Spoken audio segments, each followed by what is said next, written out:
Appreciate you guys hopping on today. We're going to get Doug on here. He's going to spend some time with us, about 20-30 minutes. I'm just going to be able to interview him, ask him a couple questions. I got a lightning round I want to do with him at the end. And do y'all have some questions? What's some questions that y'all want me to ask Doug as well while you're in here? Because I'm going to do a lightning round at the end. If you got any questions, feel free to go ahead and start throwing them in the comments, no matter how big or small, and we'll definitely get down to it. And I'm going to bring Doug in right now. Hey, what's up, Doug? Can you see me? Hey, what's up, my good brother? How you feel? I'm good, brother. I'm good. How are you? Everything's good, man. Everything's good. Just got back in, checking on the job sites. Got a master framing getting done right now. Doing an addition at one of the units, but yeah, everything's great. Nice. That's what's up, brother. Always in the trenches, man. You already know. That's what's up, man. Well, yeah, brother, I appreciate you doing this, man. And I know your time's super valuable. So, maybe like a quick 25-30 minutes. But I just wanted to go live, man, with my audience and, it's bring some value to them today. It's not often that, you get people that are in the trenches every single day, but are willing to still give value and give their time the way you do. So, yeah, man, I appreciate it. And I'm not sure if you saw some of the episodes, but I really, like to start from kind of beginning, like just kind of tell them, how you started off growing up, the childhood, and what made you lean towards real estate, because you got a very intriguing story, man. Yeah, absolutely. So, growing up, like throughout, I say probably middle school, really, my brother was incarcerated. So every Sunday we had to go visit him at Grateford Prison. And that was like a long, traumatizing experience to the fact that, imagine going somewhere we had to get some food ahead of time. We got to go through these different guard stations. They're patting me down. I got to wait for one door to close just for another one to open up. And I'm seeing grown men in jumpsuits and, families going to visit them and so forth. So every single weekend we had to do that. It was traumatizing. I've never been in a situation like that before, especially as a young kid. So what my parents did to kind of break that, kind of add some positivity to that, every time we would go see them on Sundays, we also went to go visit open houses. So now we're looking at properties all throughout New Jersey, Philadelphia, Pennsylvania, and we're just looking at these huge open houses, and it really started to pique my interest, not just because they serve cookies, but just for the fact that I was like, man, one day I want to be in a situation where I can have my own house. And I think that kind of triggered something early in my mind to just wanting to own real estate. And then it kind of, as I grew up, I went to a private school, Germantown Academy, which, this school cost about $30,000 a year. Pre-K cost $24,000. So I was playing basketball at the time, and in 5th grade, my mother enrolled me to this summer camp at Germantown Academy. So Kobe Bryant was actually one of the counselors there. But I went to the summer camp, and I'm playing and so forth. I have good attitude, and the coach approached my mom and said, hey, did you ever think about sending your kid to Germantown Academy? And my mom's like, no, well, it's $30,000. Coach was simply like, don't worry about the price. We'll work something out. So we applied. I went to orientation. I tested. I passed all the tests. And we were able to get in the Germantown Academy for about $2,000 a year, so for a fraction of the cost. But the reason why I tell you that story is because being in that environment really changed my life to the fact that, I experienced and saw people getting limo service to school. Like a limo was dropping the kids off right at school each and every day. I experienced when people turned 16, they were getting brand new Range Rovers with bows on it in the parking lot. I experienced going to bar and bat mitzvahs where these were like mini weddings at 13 years old, where parents are dropping $100,000 on a party. And I experienced, going to these different homes with guards, and it was just wild. They had, their own basketball courts and so forth. But I realized that I started getting fascinated with the wealthy, and I realized that two things. I realized that these folks that I went to school with and took the same test, they were no different than me. So once I realized that they were no different than me, I knew that, I'm a person just like they're a person, and anything is achievable. I can achieve some of the things that their parents are achieving by simply working hard and understanding the game. So now I started to do some research and started getting fascinated with studying millionaires. So now with the millionaires, I knew that they had a commonality of owning real estate. And I saw it firsthand by going to Germantown Academy, because these family members, they had the apartment buildings, they had shore houses. I like a shore house. Like, what about your regular house? So, they had, cars, they had all this stuff, but they had real estate. No matter what they did, doctors, lawyers, some of them were teachers, like just wild things. And it was just an eye-opening experience that I was grateful for. So it was just, I felt like with having that knowledge, it's almost like I knew too much or I seen too much. So I think that really, having that foundation really kind of propelled me to wanting to know more about that lifestyle. Right. Yeah. No, that's awesome, man. That's awesome. And I appreciate everyone hopping on. A lot of people's hopped on. If you could just share this out and comment done, I appreciate everyone that has. Doug, I get the opportunity to kind of work with you guys closely on the team. So, I know exactly what you mean with exposure, with you and Neo have exposed me to. So, I'm super thankful for all of that. And I actually saw a question here. It's a young boy I used to coach back in Kentucky. His name's Charlie. Yeah. And he asked, starting out as an entrepreneur, being 19, what's some steps that you would tell somebody to get started? I know you talked about exposure and putting yourself in that environment. If you could systemize it down, what would you say? Yeah, I think the biggest thing is to really cut out the distractions. I think cutting out the distractions is huge. You being at 19, you're going to see a lot of distractions that are going to come into your life. There's going to be people that want to party all the time. There's going to be girls or men, whatever, trying to pull your attention. There's going to be sporting events that are going to pull your attention. There's going to be television shows that are going to pull your attention. But you really have to get good and comfortable pulling the plug. So I think some of the things that helped me be successful was the fact that I was okay pulling the plug. I was okay not having television. I was okay not having access to cable.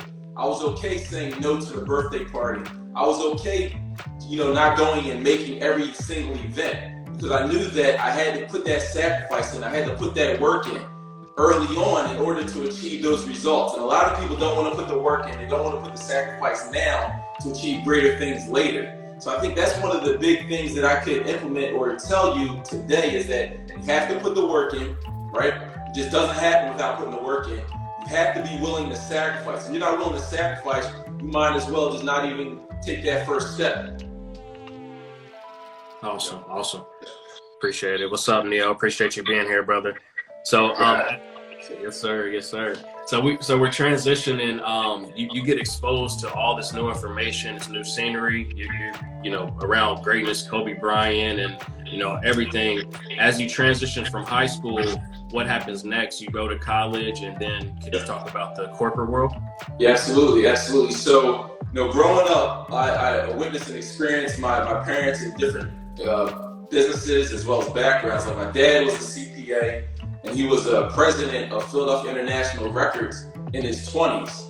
He had a company with Dick Gregory, Bohemian Diet. Like, him and Dick Gregory built from scratch. I saw that. And then, they also worked in a multi-level company, Herbalife. Before people even knew what Herbalife was, they were the top African Americans in Herbalife. But they would have that repetition, they would have that workout where they were constantly putting that work in, putting that grind in. Even my mother had a finance background, and she worked for the city of Philadelphia. But just seeing that grind that put place, day in and day out. Like, I remember, for instance, my dad would wake me up in the morning. I'm talking about 4 or 5 o'clock in the morning, and he'd have me grab a bucket of warm water and a rag. Now I'd have to go around a 5,000 square foot house and hit all the carpets, all the little spots in the carpets, like a wax on, wax off, Mr. Miyagi type style. So that's why I wake up early, and he gave me that work ethic, which was so important. And my parents, they cut me off financially at 18, not because they didn't have any money or anything like that, but because they wanted me to become my own man, become my own person, and pay my own way. So I graduated from Germantown Academy, and I was pursuing finance. I was actually doing a finance and marketing degree. but I finished up in 3.5 years because I was able to secure a job with Bank of America in their leadership rotational program. And the way I did my courses was I backloaded the last semester for marketing. However, Bank of America was like, hey, listen, this is a finance position. You're already hired. You don't need that marketing degree. So me being frugal back then, I said, well, I'm just going to leave college, early, a whole semester early. So now I was able to keep that extra money that I would have spent for that semester to get that marketing degree. I kept that in my pocket. Then I was willing to do that sacrifice. And all throughout school, just to take a step back, I worked in sales. So since my parents had cut me off, I worked in sales as one of the top sellers at Nutrisystem, selling weight loss food over the phone. So with that, I was able to, and I'm talking about, sophomore year, junior year, senior year, I'm putting away $50,000 to $60,000 of cash away from making these sales while only working my summer break, spring break, and winter break. So during the school year, I didn't work, I just focused on my studies. But that taught me that, man, I can accumulate money, and I learned that, I can make that much money in a short period of time. But I still, after graduating University of Delaware, I said, hey, I paid all this money for a finance degree. I'm going to sign on with Bank of America. They gave me $55,000 for a salary for the full year. I'm like, man, I just made this in spring break, winter break, summer break. And I was willing to sacrifice, not going to study abroad, not just playing at the beach for 3 months. I was able to sacrifice and lock in and said, I need to pay my own way through school. I have to figure out how to survive on my own, because again, my parents cut me off at 18. So now, graduating finance, I work at Bank of America, and for most people, it's a sweetheart job. It's a leadership rotational management program, so they're working you up to gear you up to climb the ranks of that corporate ladder. So I'm talking with HR, we have our orientations, 5 of us, and they're walking us up this elevator, or we're going up the elevator to the 5th floor, Rice Bridge, right in Wilmington, Delaware. And I see these older folks, like 50 to 60 years old, they're carrying boxes, some men, some women, they're in tears. I just see tears like, hey, what's going on? They say, oh, don't worry, with the economy and so forth, we just had to lay off some of our, executives and, senior financial analysts and so forth. But don't worry, you're good for at least 2 years. Don't even worry about it. You're in the 2-year rotational program. I'm like, don't worry about it. I'm like, man, these people have mortgages. They have kids in college. Everything. I'm like, this doesn't make any sense whatsoever. So I'm stepping into this situation. I'm like, man, this is how they do. They just put you in a couple boxes and send you on your way because times get tough. So during that whole time at the corporate world, I'm simply, I'm thinking like, man, this is not it. So I spent. That was during the whole time when nationalization was taking place. So there was a huge fear at the time that the government was going to take over the banks. Stock market, like the Bank of America went from $65 a share down to $3.50 a share. And I had a little money saved up from after paying for school. I had some money saved up from my previous job. So I was able to disperse about $10,000 in the stock market at the time. This is when all the rage and scare was going on, but I was actually working at the bank, and I saw that there was no way the government was actually going to take over the bank. So during that window where I could buy, I loaded up about 10 grand worth of Bank of America stock, Apple, I bought Amazon, I bought JP Morgan, and I was able to, during that year, I was just accumulating stocks, accumulating shares, right? But at that time, I was living in Wilmington in a high-rise apartment building. The rent started at $12.50, nice view overlooking the water and so forth. But then I was talking with people and I said, you know what, I can actually get an obstructed view. So I was willing to get the obstructed view for $1,000 looking at the parking garage. And I had a girlfriend at the time, so I was all about being frugal. So I said, have a girlfriend, we split that rent right down the middle. So now I'm paying $500, I'm paying $500. And I was all about making my money stretch. So I'm talking about to the point where before I even owned any properties, I was eating fish in the steamer, rice, and broccoli like every single day for lunch. I got it down to a science where I was spending about like $1.12 on my lunches. So now I'm living here for a year for the high rise, we're paying out collectively $1,000. I said, yeah, I don't want to rent anymore. I want to own some property. So I linked up with a realtor, and the realtor said, hey, we were looking around, but I found some new construction right in Newark, Delaware, which is very close to where I went to school, University of Delaware. So I got a new construction property, put $16,000 down that I had saved up. I cashed out of the market, got a nice return, put $16,000 down. And this was back when Obama was giving a tax credit. He was giving an $8,000 tax credit. So I put up 16. Once I filed my taxes, I got 8 back. So for $8,000, I was able to purchase a 4-bedroom, 3.5 bath, brand new constructed townhome, right? So, I'm still in my early 20s, and I took my girlfriend with me. So she's living in the property and so forth. So then I'm like, you know what? I don't want to pay for this property at all. She's like, what are you talking about? You don't want to pay for the property. You got a mortgage and so forth. So I don't want to pay for it. So then I said, what I want to do is, I want to rent these rooms out. She's like, rent these rooms out? Like, what are you, crazy? She's like, how are we going to rent these rooms out?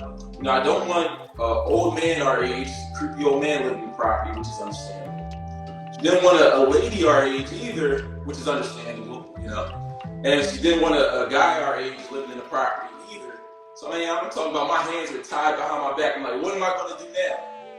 So I went on Craigslist one night, and I found a retired grandmother to rent this property. She's about 60 years old. And she was willing to pay $750 for living on the first floor. I had like a little room behind the garage with her own bathroom, own little walkout. And she really didn't need to use the kitchen or anything, just a little mini fridge and a microwave.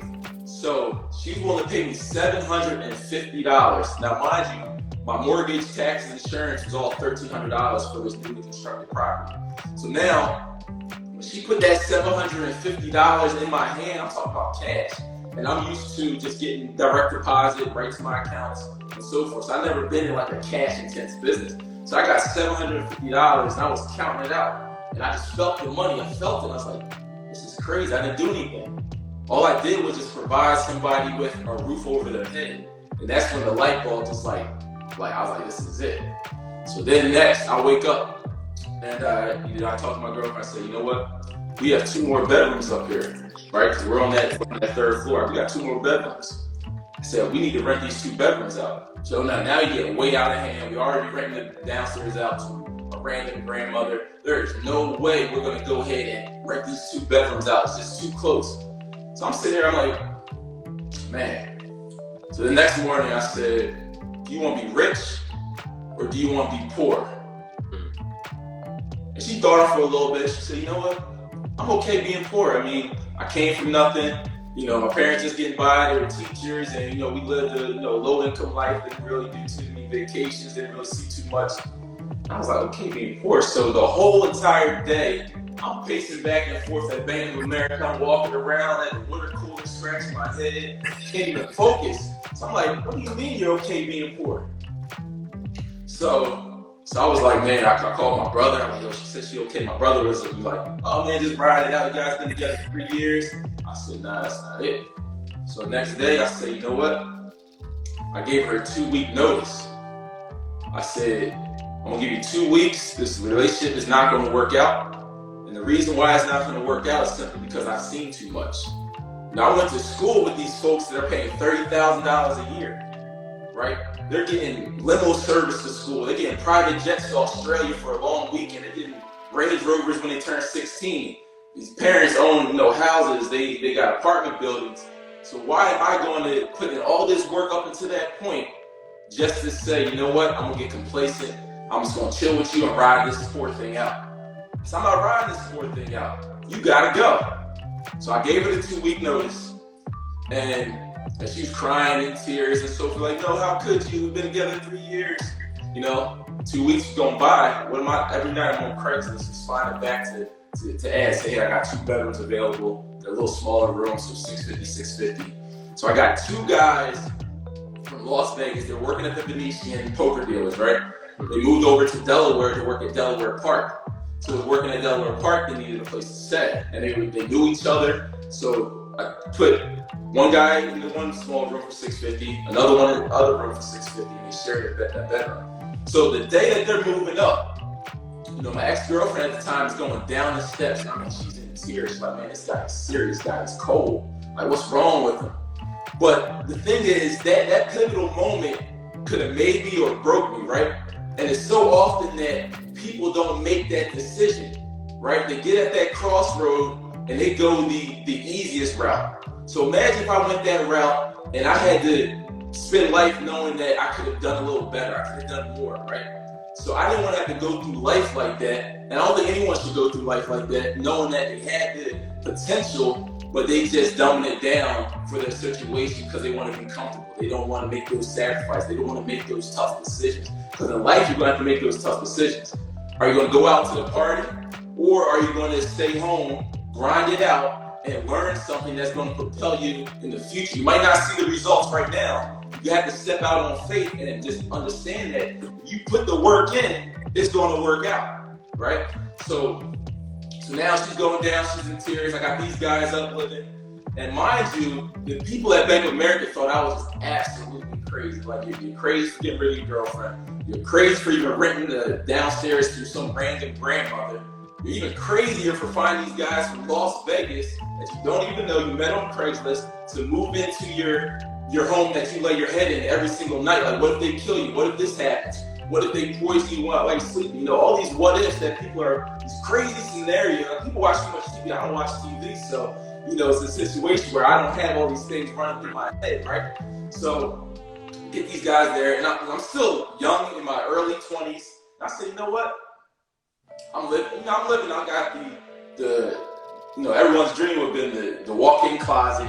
We got the soaking tub in the bathroom. We got the stand-up shower. We got the balcony overlooking the backyard and the city of New York. I said, you know what? I don't need any of this. I don't need any of it. So what I did was I took my king bed and I slid that right down to the garage. I got a 2-car garage. I slid my king bed down to the garage. Now I'm living in that garage. I put a little makeshift closet, and I'm talking about the closet where you just bolt it right to the studs. You hang up your suits and ties and all that stuff. I work at Bank of America, get suited and booted and all that stuff. But then I said, you know what? I don't need any of it. So I moved all that down to the garage. What I realized was I could rent that bedroom out for another $750. So now we got the whole entire house rented. And I was even trying to figure out how in my living room I put up a partition wall. Maybe I could squeeze another bedroom in, but I didn't get. I wasn't able to drive that out. But now I'm living in the garage, and that's where I met my wife, Larissa. And I wanted to show her that I was living in the garage, because I needed to see where her head was at. And this is another thing that I recommend for a lot of people go wrong, especially when they're dating in the early stages. They try to elude people with money and fancy restaurants and buying these gifts and so forth. I like to keep it real from the beginning, because that's how I'm going to keep it, for eternity. It's hard for me to switch up and be like, oh, I'm blowing all this, I spend money fast, when I'm one of the most frugal people that I know. So it was important to instill that and show that early on in the relationship, because what happens is people try to go ahead and be the boss, right? Blow money fast, and then when stuff, after a month, 2 months, once that fizzles out, now they back to, oh, what are you spending? Like, no, we only doing $10 we ain't doing the $50 meals. They start cutting back, and then the other person looking at you, but what, you don't love me like you used to, right? So it's important that you keep it 100 from the beginning. So now, Larissa realized I was living in the garage, but she was able to look past that and realize that he's doing it with a purpose, right? He has a plan. Then I started using that extra cash flow, and I wasn't spending it. I was putting that money toward buying my next real estate investment. And then that next real estate investment became, this thing started to multiply, but it all came because of the mindset and the fact that I was willing to put that work in. So I'm working the 9 to 5, going to work, and I'm busting my butt, right? I'm working so I probably work about 60, 70 hours a week. But I was so obsessed with the actual work that I was willing to bring my work in real estate and bring it to the job. That's how much I love the real estate. That's how much I saw the vision. I was able to put in work even at work. So I got efficient at my job, so I was able to run everything. But then I'm looking at properties while I'm at the job. I'm making calls, I'm building connections with realtors, I'm getting deals thrown at me. I'm figuring out how can I acquire my next property while at work. And it got to the point where if someone's walking past my desk, I got to hurry up and X out and hit the minus button and minimize the screen to act like and throw up a spreadsheet real fast. That's how obsessed I was to get the heck out of there. I'm talking about, I would go into my year in reviews, and they sit me down and say, hey, Doug, we appreciate you. However, we were expecting a little bit more out of you, a little more, even 60, 70 hours a week. and I'm only getting paid for 40 hours a week. I'm on salary. They said, yeah, we know, and this year, you know how the economy is. We don't have any bonus for you this year. I said, no bonus? Like, what you mean? Like, what about all that extra 30 hours a week I'm giving y'all? No bonus. Oh, and another thing, there's no raise this particular year. You just a meet, so we hope that you'll be able to next year just keep working hard, man. Just give me a pat on the back, got me on out of there. So I said, okay, I got you. I didn't get disgruntled. I still was putting in my work, but I knew that fuel right there is exactly what I needed to go to that next level, to level up, and that allowed me to put in hours and hours of work, of looking at properties, of studying, of working on my mindset. That now that's just the fuel I needed. So I actually reached back out to that old boss that said, hey, no raise this year, and he was riding my coattails the whole way. I said, hey, listen, I just want to thank you. He's like, thank you for what? I want to thank you for giving me the motivation I needed to get the heck out of corporate America. So that was the push I needed, because if it was too sweet, I would have stayed, right? So I needed that push. I needed somebody to tell me, no, you just capped at this amount of money, right? With real estate, I'm not capped. I give myself my own bonuses. Every property I pick up is a bonus. 1,000%. Wow, man, that's a powerful story, man. You dropped so many gems right there, man. We got so many comments, people dropping some of their favorite quotes. I got a two-part question for you before we kind of, transition to, you building up your portfolio and where you're at now. My first question will be, because someone mentioned, man, you got a bulletproof mindset, and you definitely do.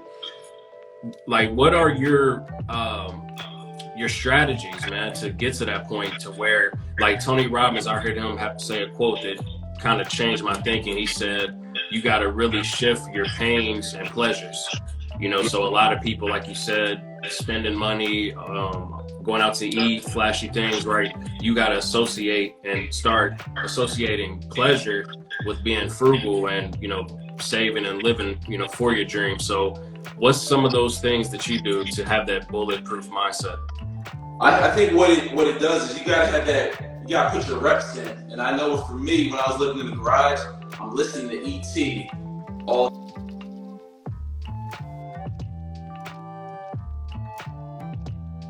all day long, right? I'm feeding my mind with that positivity. I'm feeding my mind with information. I'm feeding my mind constantly, because I know that my input determines my output, right? So when I wake up every morning, I'm like, man, I'm thankful it's another beautiful day to get it. Like, how can you, like, when you wake up in the morning, you have to say, like, it's another beautiful day to get it. Like, I'm thankful. I catch myself like, man, I'm alive. I already won the day. So now I carry that energy with me throughout the rest of the day. And I have a routine, right? I do journaling, so I journal exactly what it is that I want each and every day. So that way it's helping me have that mindset, that headspace where I can lock in throughout the day. And I can't be, taking off my rocker, essentially, right? So now with having that strong mindset, any and everything is possible. So I just gotta say, it's about that repetition and really knowing what you're doing it for. Like, what is your why? I know people hear it all the time, but you have to understand what your why is. For me, it was that personal freedom. Like, I wanted that freedom and mobility to, not have to be tied behind that cubicle, because I know what it feels like to be in that cubicle. You're in that little tight square, and every time you get up there looking at, oh man, Doug got up 8 times today. What's going on? Like, you're going to the water cooler, to take a breather, to get a couple of, glasses of water. You're going to the back. You're trying to kill time because someone else is in control of your time. So my biggest thing is to figure out a way where I can have cash flowing assets to the point where I'm able to get my time back. So the way I did start doing the calculations are, how much do I make an hour, right? And then for every property, if I have $500 coming in, if I'm making $50 an hour, I just freed up 10 hours of work by having that one property. So now those properties start compounding. It's like, okay, I freed up a week, I freed up 2 weeks, I freed up 3 weeks, I freed up a month, I freed up a month and a half by having these cash flowing assets. And that's how I look at things, and it's helped me tremendously.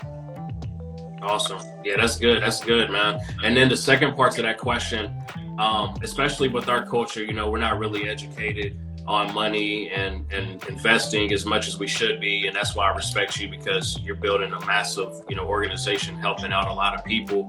What was some of the main things you learned about money working in the banking industry and putting in those reps in the real estate industry?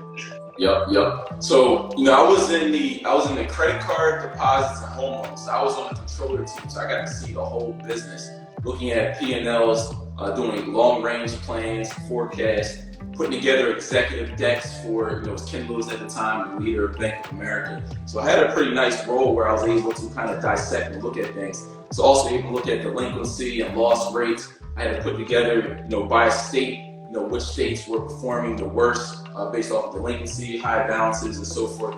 But what I learned at Bank of America was, definitely organization, how to run a business, how to be a leader. Also, what I learned about was credit cards, because they had different things like different teaser rates where they would give someone 0% interest for 12 months, 18 months. They would have different things like balance transfers. That was one of their strategies that they were able to use to win business over with Chase. One of our biggest competitors was Chase and Barclays. They were right down the street. You could look out the window and see them, right? So one of the ways they would win the balance or take balances away from Chase, away from Barclays, was simply by doing balance transfers. Now I was like, what's the balance? I didn't know what a balance transfer was. So now I'm just taking that information, kind of putting it in my arsenal, right? Putting it in my tool belt. And putting Excel sheets together and forecasting and modeling was so important. So I want to make sure that anyone that has a day job, nothing wrong with it. You have to make sure that you're getting what you should get out of those jobs, right? You got to get those skills that then you can take with you, put in your tool belt, and now you're able to grow your own business if that's what you choose to do. So just being in that environment and learning these different plays and how money worked and about interest rates and how to save on interest and so forth, I think that was a great experience, eye-opening experience, if I will. Absolutely. Yeah, I appreciate you sharing that, brother. He took his training from Bank of America and applied it. Absolutely. Yep. Taking off. Appreciate you, Top Dog. Grimes, what's up, brother? David, how's your business going during COVID? Consistency is everything. Yeah, I appreciate you. This is actually going pretty well. I feel like I'm on a roll, just acquiring more properties, more assets. We got tenants that are paying. We also have locked-in tenants that are guaranteed rentals coming in, which is a beautiful part about the real estate business, especially if you do it well. My units are priced well and affordable, which is a beautiful thing. So I'm not going after the $5,000 a month for one unit. I'm not going after that type of market. I'm right in that sweet spot, the $900 to $1,500 a month in rent for my units. 1,000%. Awesome, brother. So yeah, man. Could you talk about, so you get out of corporate America, and I mean, it sounds like a great story. I know one of the things you've taught me about real estate is really just being able to make quick decisions and solve problems on the fly. So could you talk about maybe some things that come up that, maybe people wouldn't really, not necessarily understand, but what's the word I'm looking for? Some things. Okay, so say you're getting started in real estate, and there's some expectations or some things that might pop up that the average person might not be aware of. Just talk about, I guess, like the potholes to avoid is what I'm trying to say. Yep. With real estate, one of the difficult things is putting a project together, right? The construction side, because there's a lot of sharks out there, on the construction side that might see a newbie and they'll try to take advantage of them in regards of, wanting too much money up front. So they take the money and then they disappear, or dragging their feet on the construction, or not doing, great work and so forth. So I feel like that's an area where a good amount of people tend to struggle, is putting those projects together. I think that's so important. Another thing is just understanding how to use leverage the correct way and how to analyze a deal the correct way. Because some people just want to, I got money, I want to jump into real estate, but they don't do the work, the front work in terms of analyzing and looking at the actual numbers, right? Because some people get to own some real estate, but they can be in a position where they're cash flow negative. You never want to be in this game that cash flow negative and you're just assuming and hoping for appreciation.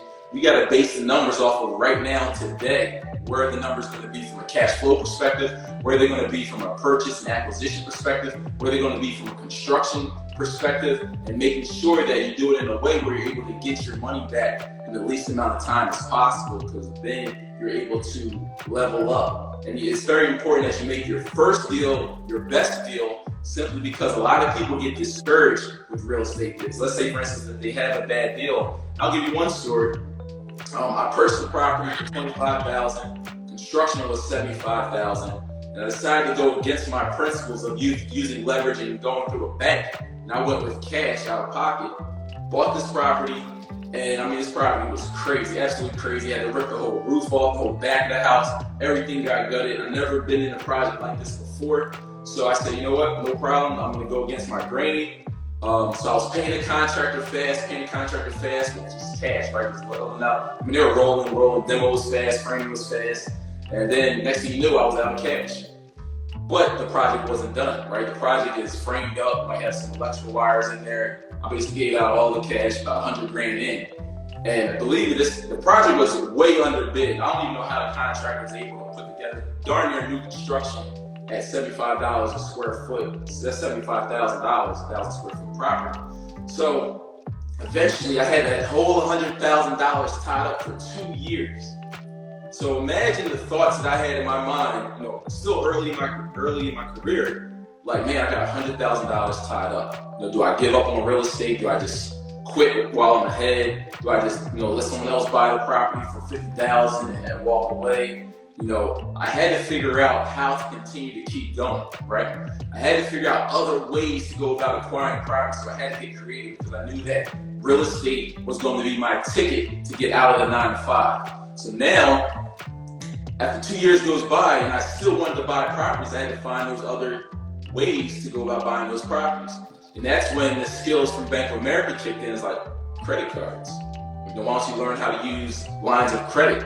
Why don't you learn how to use balance transfers and write the check to yourself, and now you have that money in your account to purchase a property.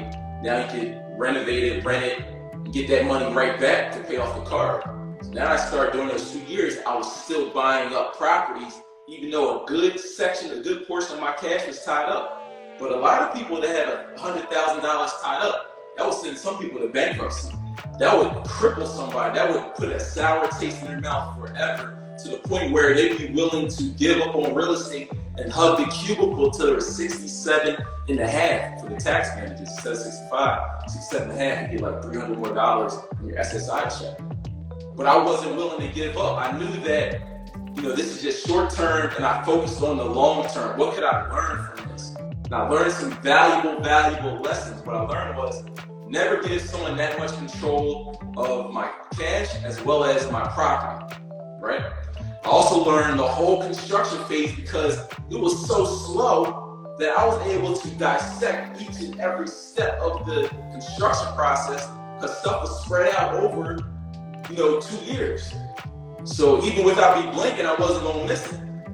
So now I'm able to see that construction process. I learned the process, because I was like, oh man, this is actually not that hard. You pick up the phone, you make some calls, you put the plays together in order, and you're going to have a finished product.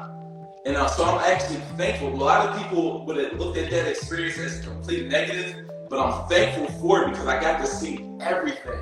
And I got to realize that, now I'm in a situation where I can take that experience and I can learn from it. And that experience has helped me to excel in my business, because now I am my own GC. I'm my own contractor. I take control of my own projects, just for that very reason of going through that process with that one project. But if that project would have went smooth, I probably would have never stepped foot in, put these projects together myself, and realizing and unraveling the benefit of being your own GC. So it was just, a remarkable experience. And even the contractor who sold me that project, I talked to him just about every other day or every once a week, and I used to thank him for that experience. So imagine thanking somebody, hey, thanks for having my $100,000 for a whole 2 years and letting me experience that, right? Wow.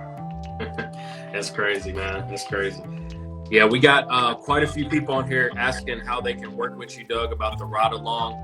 I saw you, Doug. You put in the mastermind with Doug.com.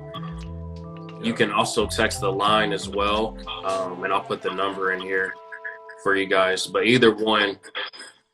And Doug, it cuts off here in a few minutes, man. Again, I appreciate your time, brother. What I want us to do is just do like a quick FAQ, like a fire round. Just shoot some questions off.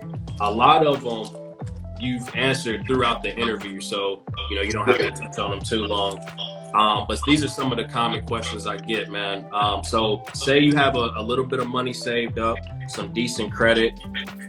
Should you still jump in and continue to get educated, or do you just kind of stack your money, and when the time is right, whenever that is, like, what do you prefer? I definitely, like my guy Neil says, education before compensation. You have to get the education, because real estate is a game of dealing with big numbers, right? So yes, you can lose a lot of money like I've done in the past, right? But you got to know what you're doing. You got to know, again, how to analyze that deal. So I recommend getting the education simply because that's going to help you be a better investor. And it's also going to condense those time frames. So like with me, I already got my 10,000 hours in, but I like teaching people the game as much as possible. So now they don't have to put in those 10,000 hours. They might get by with only putting 1,000 hours in and still be able to level up. Eventually they'll get to the 10,000. Now you're able to move a lot faster and avoid a lot of those mistakes that are costly that I was able to stomach and take beatings on throughout my career. But now it's like, hey, here's your blueprint. You follow that blueprint to a T. It's almost like, I use the example, like on Betty Crocker, you can bake a cake if you follow the ingredients. But if you're just trying to bake a cake without the ingredients, it's not going to turn out like Betty Crocker intended. That's a good analogy. Yeah, I like that. Second question, should I have an LLC before getting my first deal?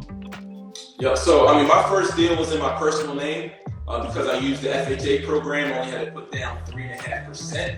And my actual next couple of deals after that were still in my personal name. But so if you are going that route where you only have to put a little bit of cash out, you keep that in your personal name. And then for your investment properties, I would recommend, of course, consulting with your tax accountant. And you can either put them in LLC or S Corp. Most people go with the LLCs. Me personally, I have a S corporation, small corporation for my properties. Awesome. With the pandemic going on right now, is it still the best time to be investing? And what's kind of your strategy, if so? Yep.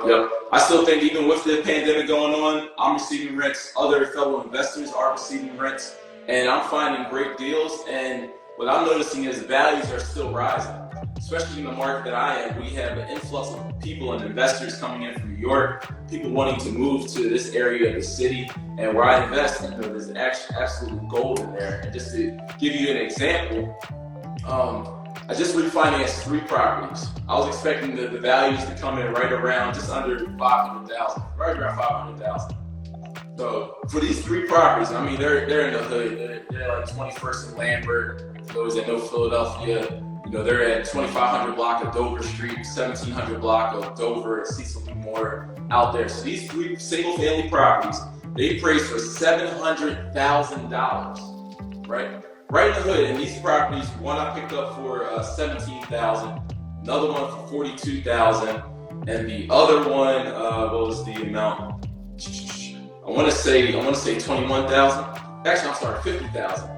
So I picked up all these 3 properties for under $100,000. Yes, I did put work in. I was all in this whole package for about $310,000. What it was worth, it got valued at $700,000. This is during the pandemic. This was last week. We cashed out on it during the pandemic and collecting solid rents to still be able to cash flow. So I say with real estate, if you know what you're doing, you can invest in the up market, a down market, a sideways market. It doesn't matter because we're basing our numbers based off of cash flow and based off of the current market conditions, right? What things are selling for right now, real live data. And that's why it's so important knowing the numbers before you even go into the deal, before you even purchase the deal. Because a lot of people wait to analyze the numbers afterwards, and if you wait till then, it's too late. Yeah. I'm a little concerned with my DTI ratio. How can I still get started investing? with the ratio off. Yeah, absolutely, absolutely. So people look at, DTI. I know with real estate, for every property that I pick up, even with putting on debt, my DTI ratio is continuing to increase, right? So let's say, for instance, I pick up $500 worth of debt, but I have $1,200 a month coming in from that unit. Now my income is going up higher than my debt, right? So that's what helps your DTI. And also it's a simple thing where you might have to sacrifice and figure out what you need to do to get your debt down, get your personal consumption down. Because before you go ahead and jump into real estate, you really have to you have to be willing to put that work in. You have to be willing to put that work and sacrifice in to get your credit up, if that's what you have to do. You have to be willing to sacrifice to live below your means, right? Read the book, Millionaire Next Door, right? Read the book, Richest Man in Babylon, to get your mind right there. 10% is yours to keep. A lot of people want to spend up to a maximum, spend up to 110% of what they make. But really it comes from the mindset and that dedication and willing to put in that work. Because if you're not willing to put in that work and that sacrifice early on, then you're building a house of cards, right? You have to have that strong foundation. Because I see it far too often where, hey, I just increased my cash flow $1,000 from my rentals I have coming in. Now what do people do? They start spending $1,000 extra on their living costs, their living expenses. They start buying $1,000 shoes. They start blowing the money fast. And now what they were supposed to do with that money, they're supposed to use that to re-up. You're supposed to use that money to re-up on the next investment that's going to produce $2,000, right? And now you're leveling up. But it comes from having that strong mindset and willing to put in that work and sacrifice early on to build that strong foundation, right? So you have to be willing to put in the work. And I became obsessed with the work. I heard a quote this morning that said being frugal is equal to being spiritual. So frugality is spirituality, and I didn't really get what it meant. Then when you just explained it, that puts two and two together. So yeah, I appreciate that. Just two more questions, man. I get a lot of people in the South, when they are calling in or they're asking questions and they're asking about land, because a lot of land in the South. How do you feel about buying land, investing with land, and what would be your strategy that you would do? You saying people talk about buying land in the South? Yeah. Yeah. Just like, so, I have a couple pieces of land, and I'm going to develop them. Like for instance, I have a piece of land I got for $8,000. I'm going to go ahead and put by right a 5-unit building on that piece of land. So I'm basically going to take that $8,000, run it through the machine, and have an asset worth about $850,000 when it's all said and done with it. Land is a good thing, but you're not able to depreciate land like you can buying a piece of land with a structure on it. You're able to depreciate that in terms of taxes. I know we only have a couple minutes, but if you are investing in real estate, look up depreciation and how that is going to benefit you with helping you pay close to no taxes. It's huge. So I definitely, if you are going to buy land for tax purposes, is one thing, but also if you do buy land, you can actually run the play and get an architect to develop the plans and get the approval for highest and best use. Now, once you got that land with the permits and highest and best use drawings, now you can actually flip that piece of land.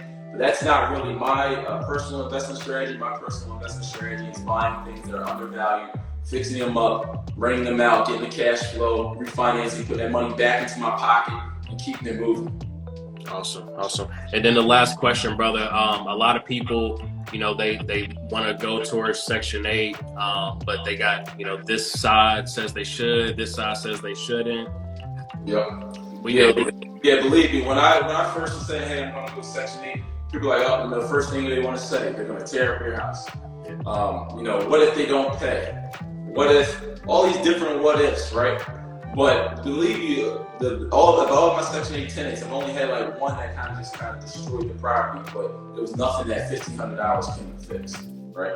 So now I'll rather get on that payroll coming like clockwork. And it's something where with the Section 8, it's so lovely is that during a government shutdown, I still got paid. During the coronavirus in the middle of the pandemic, I still got paid. And even for my Section 8 tenants that lost their job, the agency was able to step in and pay 100% of the rent, pay their portion. Another thing that's so beautiful is the fact that you're able to pass that voucher down from generation to generation to generation, which is another beautiful thing. And a lot of these are in opportunity zones as well, too. Yep, exactly. They're in the opportunity zones, and it's in the zones where I'm able to cash out tremendously or receive that cash flowing asset almost like clockwork. So it's all about just setting up those properties, fixing them up real nice. I got some of the best Section 8 rentals on the market besides my buddy Brian Grimes who's in here. But we got some of the best units out here that are able to receive the highest dollar amount through Section 8. And we're able to just continue renting them out. You know, this is something where the bag just keeps coming over and over again. That's awesome. That's awesome. Well, brother, I appreciate you, man. I know your time's super valuable. You dropped a lot of game for me. Again, thank you, brother. I appreciate everyone being on here, asking questions and sharing. If you guys have questions, just continue to put it in the comments. And when I put the replay up, I'll go through everything and organize it so we can try to get as many answered. Absolutely. Let's get it, man. Thanks for having me on here. Thank you for your time. Thank you for everyone's time on this live. Let's tap in and make today great. Let's go. Awesome. Have a good day, bro. All right, you too, bro. All right, guys, 105 people in here. Man, yo, at 10 a.m., that's what's crazy. That's what's crazy, man. I love the energy. I love the culture that Doug brings, man. It's 10 a.m., 11 a.m., and 100-some people in here. That's so amazing. Appreciate you guys, everyone, again, being on here. If you guys need anything from me, let me know. If you're interested in doing the ride-along, mastermindwithdoug.com, or you can text this number directly, 215-315-7801, and one of his team members will get back to you. Any questions you have that we didn't get to, drop it in the comments. I'll make sure to organize and get it to Doug, and we can get them answered for you. Other than that, guys, y'all have a blessed day. Peace, family. It's all love. God bless.